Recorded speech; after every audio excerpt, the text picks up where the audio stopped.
Hey Canucks fans, it's time for another edition of Ask Me Anything. I'm Canuck Clay. I'm the founder of the GLCPC, the Good Looking Canucks Positivity Club. This is my Canucks take, all in one take. It's Clay's Canucks commentary for Sunday, October the 3rd. If you're new, this is what you should do. Hit the subscribe button now for daily Canucks insight that's positive, timely, and trustworthy. And as always, this vlog is brought to you by Perform and Transform, personal training and weight loss. Sign up now for a free 7-day trial. Use the link in my video description below. Okay, before I get to answering your questions, I promise that for those of you going to the game, I'll be going with my lovely wife Gail to today's preseason game against the Winnipeg Jets. I don't think Pettersson and Hughes are playing yet, because considering they just practiced this morning. But I'll be there tonight. And if you want to say hello, if you want to meet me for whatever reason, and you want to chat Canucks, first intermission, let's go outside of my section. I sit in 319. So there's the men's washroom is around 318, 319, and there's a wall there. Don't worry, we're not meeting in the men's washroom. We'll meet outside of the men's washroom at the top of the stairwell. So let's go, outside the men's washroom along the big wall, outside of section 318 in the first intermission. I'll be there for the whole first intermission. So if you want to chat for a few minutes, I would love to meet you. Okay, let's talk about your questions. Let's answer your questions. And I've grouped them together once again. Well, there's basically a bunch of individual questions and then the Travis Hamonic section. So let's get right to it. Just Incredible. Do you ever think the Canucks will have anyone top the Sedin's records for the franchise? Great question, Justin. My gut feeling is no, because the Sedin's played, 18 or 19 seasons with the club. That's very rare to stick with the same team for the whole time. And, you'd have to have a really, really franchise elite player. Pettersson has the potential to do it when it comes to, I'd say, points especially, and maybe goals in a season. But durability is one thing. I'm not ragging on him. I just think he might not have the durability that, say, Henrik and Daniel had. And I don't know if he's going to be here for 18 or 19 years. So I don't think that anyone's going to top them. But if anyone does, I think Elias Pettersson has the best chance to do so. Andrew Chang. Do you think the Canucks will pick up anyone on the waiver wire? Noah Juleson is tempting because he's a right-handed D-man. Andrew, great question. I think you're hinting at the Travis Hamonic situation, which I'll get to in a bit more. Travis Green said today in his press conference announcing the signings of PD and Hughes that if Hamonic doesn't play for a while, that he has options from within. So I don't know if that means Luke Shen, if that means moving Brad Hunt to the right side, or bringing up a guy like Bowie or Burrows or something like that. So it sounds like he's going to try and do it from within as opposed to going out and claiming a player off of waivers. That dude says, I think Lockwood might be stealing McEwen's spot on the fourth line. I like his toughness. Who would you pick? If I had to pick between Lockwood and McEwen, I'd likely pick Lockwood. I think he's got a better motor and he's got a bite to his game. I don't know how good of a fighter he is, but not that you need the best fighter. I've always said I don't think McEwen is Travis Green's favorite player. So I think that I would take Lockwood over McEwen, but I'm not sure if any of them are going to make the fourth line to start off. Sure, you have Sutter and Mott both injured to start the year, but I think you're going to have Dickinson centering that fourth line with a DiGiuseppe on one side and a Highmore on the other side. And then that means one of Patan or Chason might get a chance to play in the top 9. But I could be wrong, but I just don't think McEwen's going to be a regular on that fourth line, at least not to start the season. Dexter, how do you think Hunt has played during the preseason so far? And do you think he's done enough to win the third LD spot over Rathbone? Dexter, good question. From the way that they're lining up, it certainly looks like it, because it's Hunt that's been playing with Myers and Rathbone has been playing with Shen, which you could argue is a placeholder for Hughes. So Hunt has been unspectacular. He's not as flashy offensively as Rathbone, but you could argue he's more solid defensively. But I'll have a better indication after today. I haven't really paid attention to Hunt, but he's playing in today's game, so I'll keep my eye on him today for sure. I love to see Rathbone make the team, but Hunt is very solid. So I think you're fine either way. I think the more obvious one is Julevi's going to be on the outside looking in. Lazy husband, do you get annoyed when someone comes on here and answers your AMA questions? Not at all, lazy husband. It's fine. It's a public posting, and yeah, I'm fine. I might not necessarily agree or disagree or even react to the answers to the questions, but no, it doesn't bother me. And if someone wants to, lend their opinion, that's just fine. Okay, 5 questions on Travis Hamonic. I'm going to read all of them and then talk about the Hamonic situation as a whole. Dominic says this: since Hamonic isn't here right now, do you think it's going to be Luke Schenn or someone else? Jack Maloney says if Hamonic takes a while for the Canucks, could trade him. If they did, it would create around $5 million in cap. What right-handed D-man would be good with Hughes? Foxy Game says with the possibility that Hamonic doesn't come to Vancouver when the season starts, do we believe Luke Schenn plays with Hughes? If not, who takes that position? Karan says, how long do you think the Canucks will wait for Hamonic? I'm sure the organization doesn't want to let $3 million simply go to waste. And Jeff Mills says if Hamonic is unvaccinated, can the Canucks cancel his contract?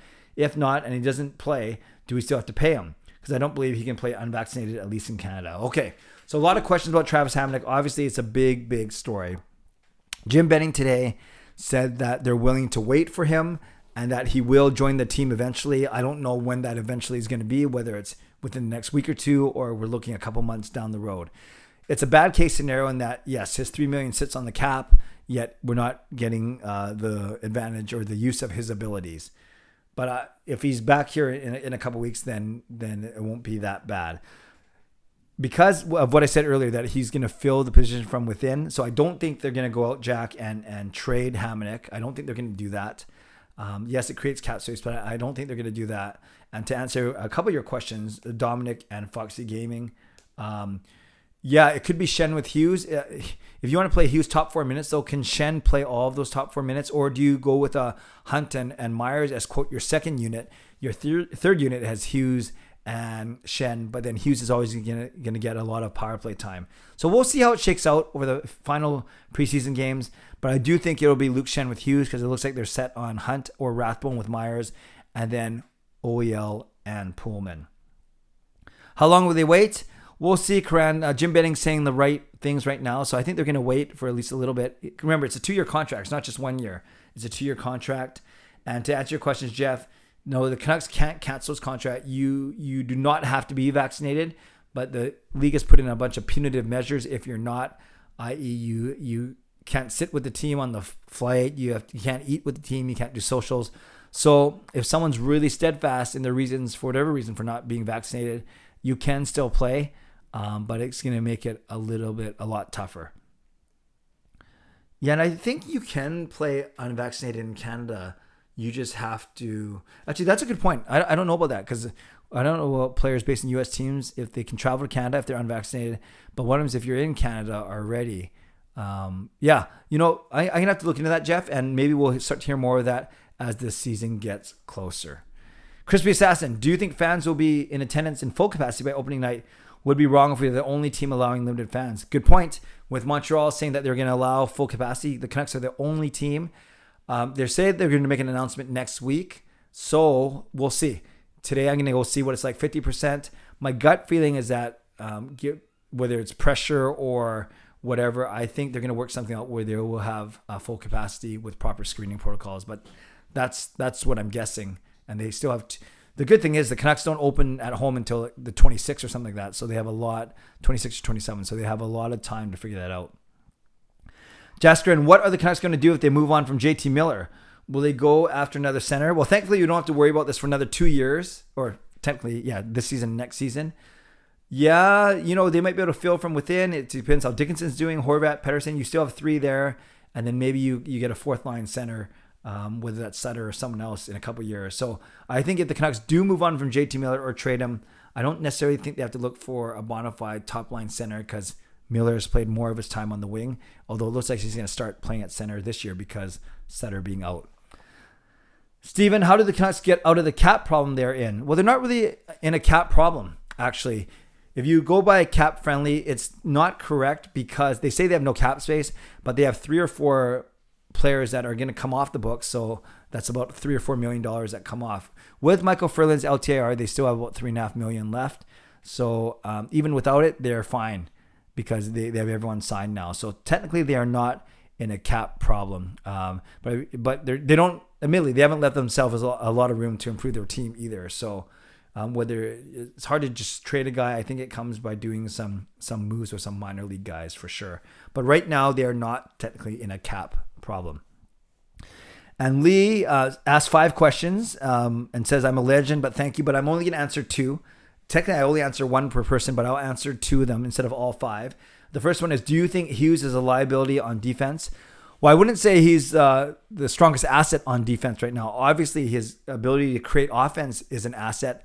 Defensively, I would say yes, he was a liability last season, but I'm willing to give him a pass and see how he does this season after working with Brad Shaw, new system, and just a dedication to defensive play. So I'm hopeful for him. Second question, just wondering, on a video on the night of June 14, 1994, it is similar to 2011. It would be great if you do a video on that cup run. Up to you. Yeah, I've talked a lot about the 2011 cup run. Haven't really talked about the 94 one, although I was watching that game at home. And yeah, I think that might be a great video to do when there's a big break between games or not a lot of news going on. So I would definitely keep that in mind. Okay, everyone, thanks for your questions. I hope I answered them to your satisfaction. If you're going to the game today, like I said, first intermission outside of section 318 along the wall, would be happy to meet you. In the meantime, subscribe if you'd like to, like this video if you'd like to, leave a comment below if you'd like to, become a member of this channel if you'd like to. And speaking of members, shout out to my Hall of Fame members, nucksfan number 29, Justin Credible, Lucas Gates, and Andrew Chang. And my hero, I messed that up. Shout out to my hero members, nucksfan number 29, Justin Credible, Lucas Gates, and Andrew Chang. And to my Hall of Fame members, Jens95, simalexander, Chris Seifried, Adam Broomfield, and Shannon Hollingworth. Thanks for the support of all levels, all members of all levels. If you want to become a member of the CCC Crew, press the join button underneath this or in my videos on the memberships tab on my YouTube channel. Hope to see you guys at the game today, later this afternoon. I'm going to leave in about an hour and a half or so. And if not, my live stream tonight. Don't forget about that as well, 10 p.m. tonight. Hope to see you here on my YouTube channel. Stay safe, stay healthy, take care of yourselves, and take care of each other. Enjoy the game. Vancouver and Winnipeg, preseason game number 4 for our Vancouver Canucks. God bless, and go Canucks go.